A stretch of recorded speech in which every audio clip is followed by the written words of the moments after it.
The Jim and Terry Show, coming to you from the Hobbit Hole studio in Bobcaygeon. Bright sunny day. Last gasp of summer, maybe. Hope the day finds you well. Well, as in wellspring, as in things blossoming, burgeoning, growing optimism, perhaps? Has the DNC speeches, have they all inflated your sense of wellness, your sense of well-being, or are you still in the contrarian point of view where everything is gloom and doom? F. Trudeau, convoy talk, and all the rest of the disagreeable chatter that goes on from people who seem to find things broken. Broken in Canada, broken in America, broken in Europe, broken everywhere. I think there's room for optimism. A great deal of optimism. But there are some who really refuse to look at stats, who look at the inflation rate continuing to fall in Canada, so that Canada is now a leader in interest rates, with a second bank rate, central bank drop in this quarter. So leading the G7.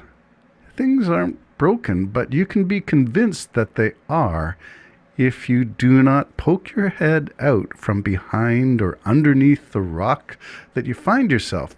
The rock being whatever media you are consuming that portrays things as, what is it? The devil's lurking around every corner, that things are broken, that it's got to be fixed, and that Trudeau's a commie, and all the rest of the naysayers.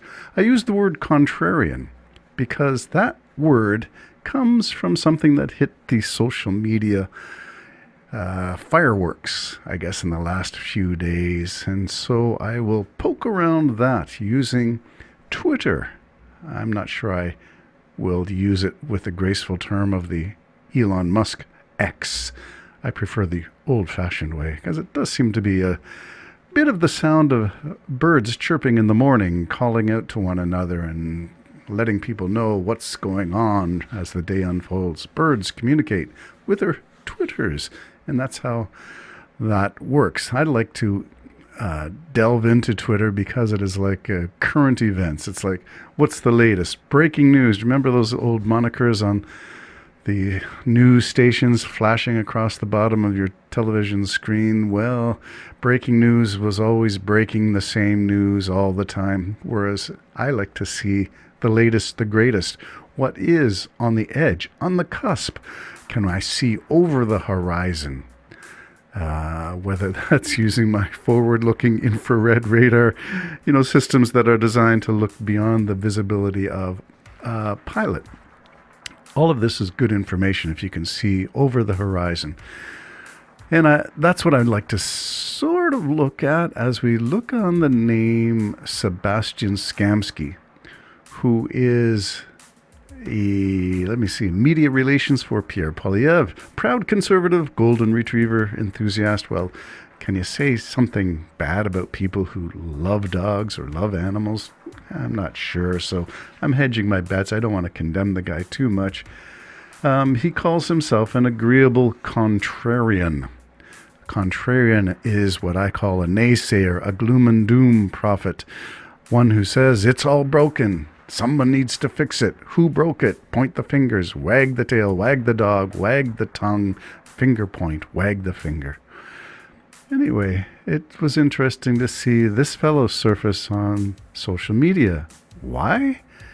Because of this particular tweet, and I will post a link to it in the description. Sebastian Skamsky on October 20th, so that's a few days ago at this point. CBC's so-called expert, a couple of things to note there. CBC, always in the bad books from Pierre Poilievre's side of life. An expert with 23 letters behind her name. I'm not sure. I haven't counted them all, but she is a highly regarded, highly trained, highly respected nursing expert. And she deems Trudeau's well, he calls them, Sebastian Skamsky calls them Trudeau's crime-ridden drug dens essential. Essential is what this nurse practitioner, this doctor with all the letters under her name, says they are essential and equates them to cancer treatment centers. Well, of course, the controversy is of what's going on with people like Doug Ford in Ontario and with other provinces who are trying to restrict access to what they call safe injection sites. And so this expert was on Power and Politics on the CBC, and she was commenting about Ford's plan to eliminate safe injection sites. And Sebastian Skamsky put out on behalf of the Conservatives these words: "These are wacko experts that Trudeau uses to defend his drug disaster. These are wacko expert voices media peddles." Well, he got quite a blowback. Is the word, now I used this one a podcast or two ago, ratioed. Do you understand that one now? When the blowback is more significant, far more dramatic, far more explosive than the original posting. And that's what we have here. And yeah, so where did it go from there? Well, you got this one from a fellow that I follow on the other side. This is from Bruce Fanjoy, who's running as a Liberal to unseat Poilievre in Poilievre's riding. Quote, "Sebastian Skamsky is a member of Pierre Poilievre's staff. With remarkable efficiency, he shows Canadians the astonishing level of contempt that they can expect from a Poilievre government. Contempt for women, contempt for expertise, contempt for journalism, and contempt for evidence-based policy. Canadians deserve so much more than this." And so there you go. That's from the fellow who's running to unseat Poilievre. And again, this is when you look at the blowback from something and you see it's far greater. The other point that was being raised by the critics of Pierre Poilievre is that Skamsky has suddenly gone silent on the interweb of things. No more social media posts. Begging the question, silence is golden now. But what was the motivation for the silence? Did Pierre Poilievre intervene and with his authoritarian touch banish him to sit in the corner with a cap on? We don't know, but it's interesting that he's been silent for a few days since posting that. So what do we have here? Well, here's another comment. And this is from another critic of Pierre Poilievre. Pierre Poilievre's spokesman, Sebastian Skamsky, was just saying the same thing. Pay attention, Canada. And then this person included a clip from National Conservatism, JD Vance, at the National Conservatism Conference. Quote, "Professors are the enemy." Unquote. What? Yeah, the disregard for higher education, for expertise, for institutions who are training our young people. Is it the pro-Hamas rallies throughout Canada that got people to the tipping point of saying all institutions are untrustworthy, all institutions are breeding ground of anti-democratic socialism, anti-democratic communism?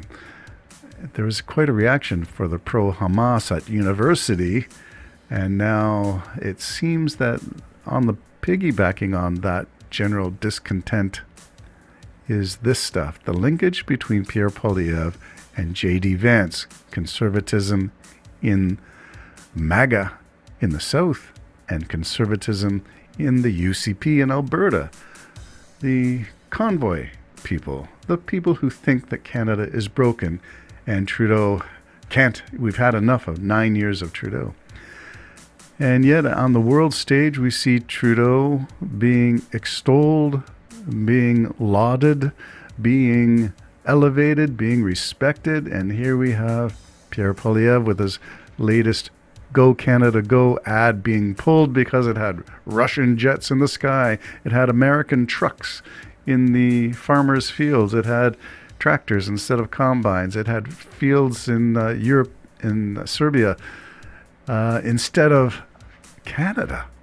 So how could you make that kind of mistake? And I don't think it was, to be fair, I don't think it was Sebastian Skamsky, but maybe somebody else in the Pierre Poilievre conservative silo. And I keep on using that word silo because it says you don't really get out much and check out other things when you're stuck in a silo and you want to rage, you want to create fear, instill apprehension, anxiety, and hatred in your followers. Well, what kind of follower would look to Pierre Poilievre? Well, someone who respects, what is it? Alex Jones, alpha male testosterone energy. Really? What did they call it? And I think this is Carrie Lake from the United States, who's run into all kinds of legal issues for not accepting election results in Arizona. She called Trump BDE, big dick energy. Well, if that's not alpha male stuff. So you look at Poilievre's image remake, from slick back hair and spectacles and ties to T-shirts, different kind of hairstyle, no glasses, and a muscular torso. Some have speculated that he wears some kind of Spanx that enhances your abs. I don't know, and I really don't care. That's the image he wants, and he's chosen to convey. And I'm asking the questions, why? And the answer seems to be he wants this BDE, big dick energy. Well, you are that kind of thing if that's what you embrace, and so that's what we see. So interesting to draw this to your attention. This is again on Twitter, and I can provide a link to Sebastian Skamsky, who's an agreeable contrarian, so he says. I'm not sure that anyone else would agree that he's agreeable. Not when you're throwing out hatred for expertise. Not when you're demeaning institutions and the value of higher learning. Not when you don't want to follow experts. But when your opinion, just yours, matters more. Stay tuned. The Jim and Terry Show, talking about things interesting on social media. Take care now. Bye-bye.